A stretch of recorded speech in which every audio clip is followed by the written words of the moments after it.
There were only four Beatles, but if there were to be anyone even in consideration to be the fifth Beatle, hands down, that's got to go to George Martin. Producer and musician George Martin is the man who helped make some of your favorite Beatles songs transcend musically. Whether playing the iconic piano harpsichord piece for In My Life or orchestrating Yesterday, there is no doubt that the Beatles benefited greatly from one of the few people who believed in them before they were famous. Today, we're going to show you 10 very interesting facts about George Martin, whom many consider to be the fifth Beatle. Let's begin. George Martin was actually involved in World War II, but thankfully saw no combat. In 1943, when he was only 17, George enlisted in the Fleet Air Arm of the Royal Navy and became an aerial observer and a commissioned officer. The war ended a few years later, and George, who had come from an impoverished childhood home that had no electricity or running water, had an opportunity to get himself out of poverty. He used his veterans grant to attend Guildhall School of Music and Drama. So, while George is attending music school, an incredible coincidence occurs. Along with piano, George chose the oboe as his secondary instrument, and lo and behold, his instructor was none other than Margaret Elliott. Margaret Elliott was actress Jane Asher's mother, and Jane Asher would be Paul McCartney's girlfriend for years. Talk about a small world. Ever heard of Laszlo and Alice, John Grisham, or Graham Fisher? Well, those were all pseudonyms for George Martin, as he began publishing music and having his artists recorded while he was working at EMI. He was just as experimental as the Beatles ended up being. George cut his first commercial release from BBC's Radiophonic Workshop, experimenting with strange sound effects like a mad scientist. The A-side had a Latin-flared song called Time Beat,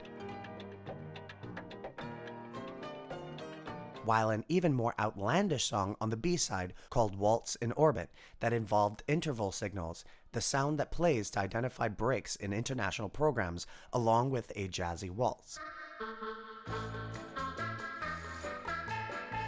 Many people consider his experimentation before meeting the Beatles made George a perfect fit for the lads from Liverpool, who constantly pushed sonic boundaries in their music.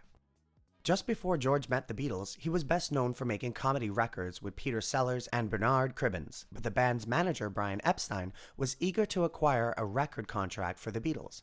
Brian contacted George and secured an audition via recording, and George Martin's first impression was not positive.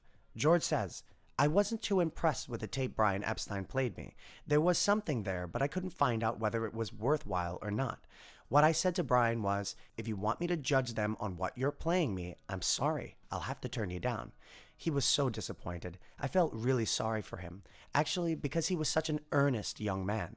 So I gave him a lifeline. I said, if you want to bring them down from Liverpool, I'll give them an hour in the studio.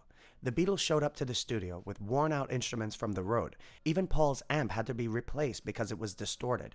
They played a cover of Bésame Mucho for George, and he promptly took a quick look at them and left for tea. George mentioned years later, "I thought their music was rubbish." But then the boys began to play their own song, Love Me Do, and tape engineer Chris Neal ran down to the canteen to grab George and show him how awesome they were. He was still unconvinced, saying, "I couldn't really make out for myself what I was listening for, because I was so conditioned to hearing a solo singer with a backing group. But here I had four people who were all doing all sorts of things. It would seem that the Beatles were something so revolutionary as a band that it took quite a lot of convincing to show how great they could be."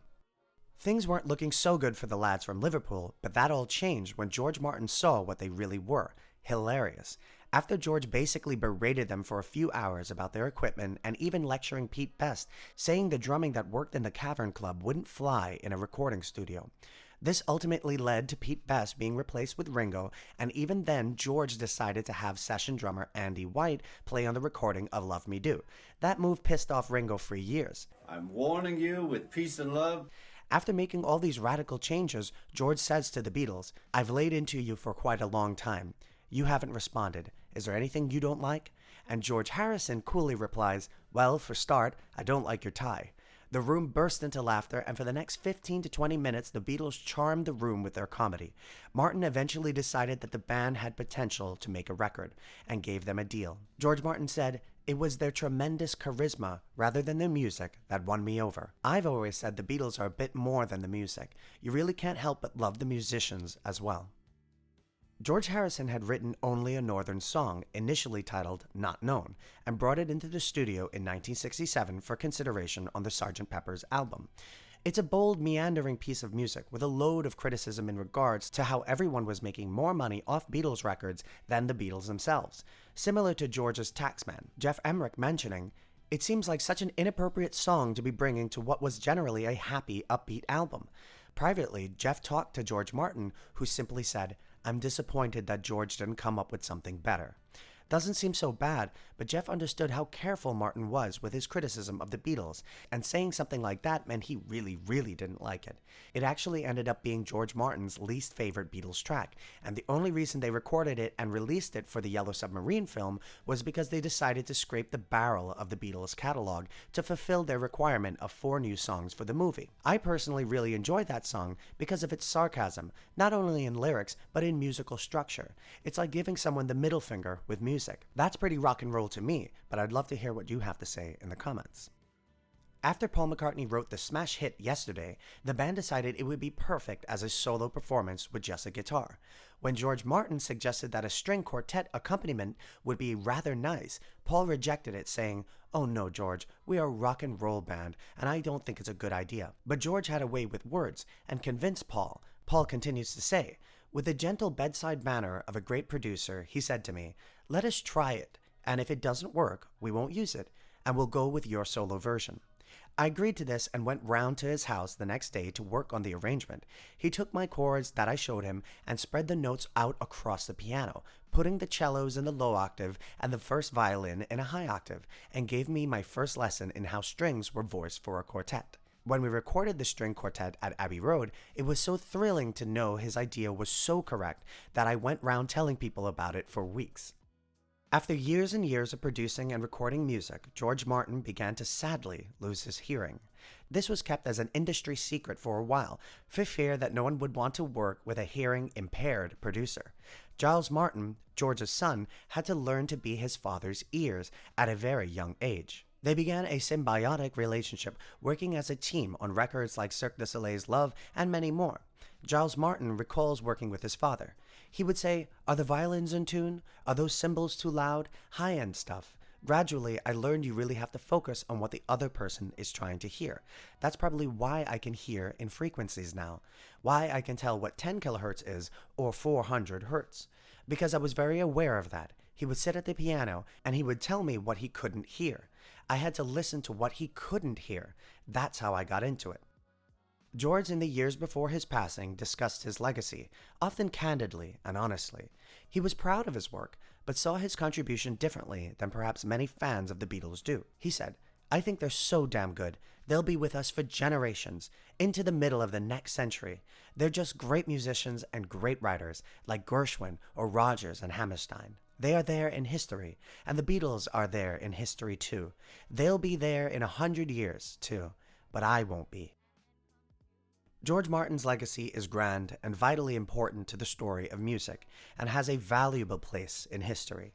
It's astounding, and maybe even measurable, how influential he was in helping the Beatles' music come alive over and over again all these years later. No one who understands the importance of the Beatles' music will ever forget how incredible George Martin was. And to ensure that this fact is clear, I'd like to end on a quote about him from one of the Beatles themselves.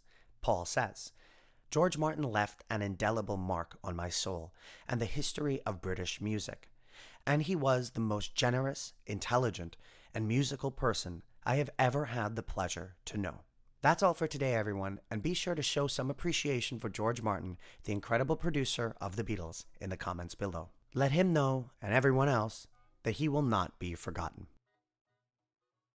Thanks so much for watching, and special thanks to contributing author Leah Robbins. Be sure to check out some of our other videos on music, such as Why Did Freddie Mercury Write Bohemian Rhapsody?, the story behind Toto's Africa, and if you're a Beatles fan, well, let's just say this is your channel. Thanks to the amazing patrons who keep this channel alive, and if you're into super underground music, then definitely check out the Hollyhobs on Spotify, Apple Music, and everywhere music is streamed. If you want to be notified when new videos are out, at this point you'll have to hit the subscribe button, hit the notification bell, and pray that YouTube will recommend anything you actually might want to see. If you have an idea for a video, please be sure to leave a comment. See you next time.